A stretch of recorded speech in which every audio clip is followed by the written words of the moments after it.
Hi, welcome to my channel. In this video we're going to see how we can recharge postpaid mobile on Careem app. If you're on Careem app homepage, on your top you'll get four options here. The last one will be recharge. Just go and press on this recharge. Will show you to enter your number on will show you to enter your number here. So just enter your number. It's 5861717000800. Yes, 80.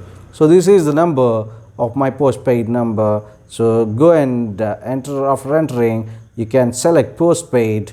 For selecting postpaid, you can go to continue. Thereafter, it will be giving you an option to select how much you would like to do it. This is postpaid mobile number, and after entering 2080, go to next.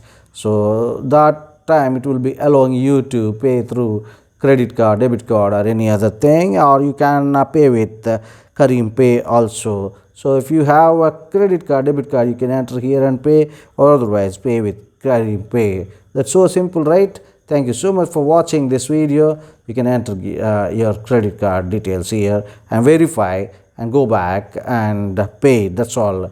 Go to next. Your mobile will be recharged. Thank you so much for watching this video. See you in the next one. Till then, bye bye. Subscribe the channel, like and share the video for more such valuable content.